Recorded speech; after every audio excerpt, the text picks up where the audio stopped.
झारखंड मुक्ति मोर्चा का महाधिवेशन राजधानी रांची में 18 दिसंबर को आयोजित किया जाएगा, जिसमें पार्टी आगामी दिनों में संगठन को मजबूत करने की रणनीति तैयार करेगी। मुख्यमंत्री आवास में बुलाई गई केंद्रीय कार्यकारिणी की बैठक में यह फैसला लिया है। वहीं पार्टी में हेमंत सोरेन के कार्यों को जनता तक पहुंचाने की जिम्मेवारी भी कार्यकर्ताओं पर दी है।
पूरी तरह से जो केंद्रीय कार्यकारिणी की बैठक होती है वो सांगठनिक बैठक होती है और इसमें संगठन की मजबूती पर चर्चा की गई।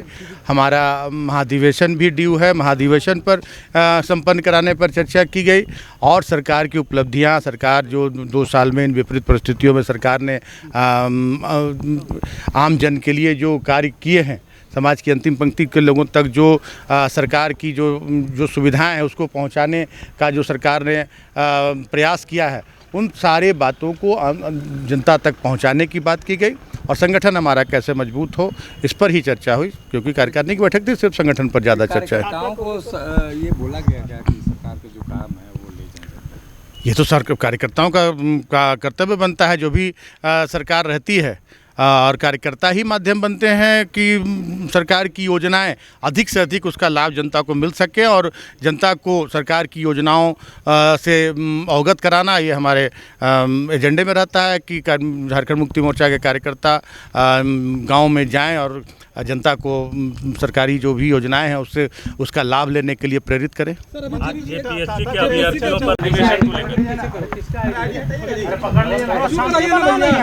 पार्टी का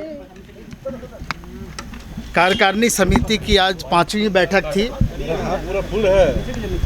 और इस बैठक में विशेष रूप से पार्टी महाधिवेशन को लेकर के चर्चा होनी थी, उस विषय पर चर्चा हुई है।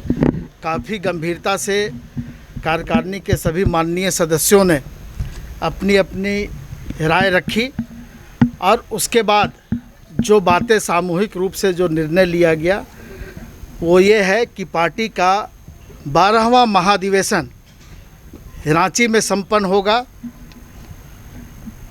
और उसकी जो तारीख तय की गई 18 दिसंबर, और उसमें जो प्रक्रियाएं अपनानी है पार्टी को, महाधिवेशन से पहले बहुत सी कमेटियां बनती है, संविधान संशोधन कमेटी है, स्वागत कमेटी है, तैयारी समिति है, इस तरह की बहुत सी प्रक्रियाएं हैं। जिला कमेटी, प्रखंड कमेटी, पंचायत कमेटी को भंग किया जाता है, फिर उसका गठन किया जाता है।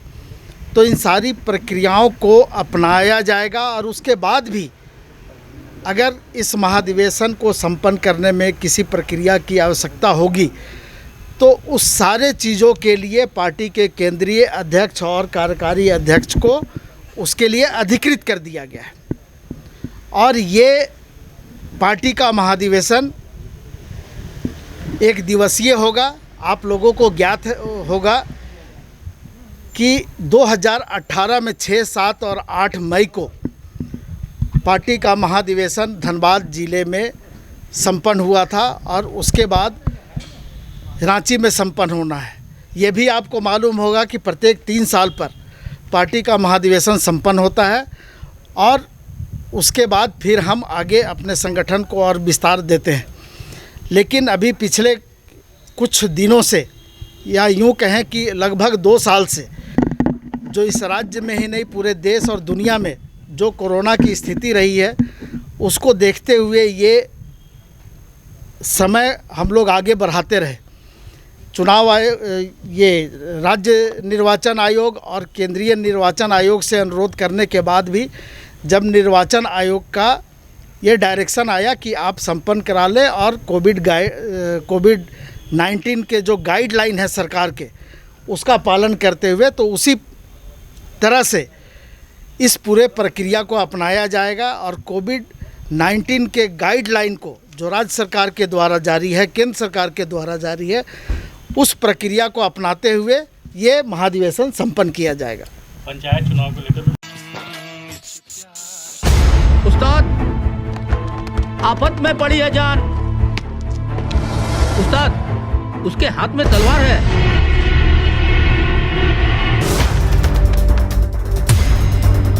तलवार का मुकाबला पाइप से।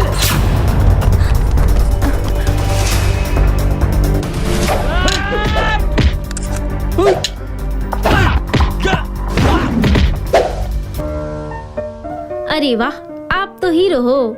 हीरो मैं नहीं, ग्लाइको पाइप है। अरे बॉस का कॉल। हेलो, आज का हेडलाइन क्या है? आज का हेडलाइन तो ग्लाइको पाइप है सर। ग्लाइको पाइप, हम चुकाते हैं एक एक बूंद की कीमत। जब टूटती है आस, जब थकती है सांस, जब रूठते हैं अपने, मुंह मोड़ता है जमाना, जब अंगड़ाई लेता है संकल्प, फिर बनती है कहानी, बनते हैं अनमिट निशान। देखिए मेरे साथ मुखर संवाद।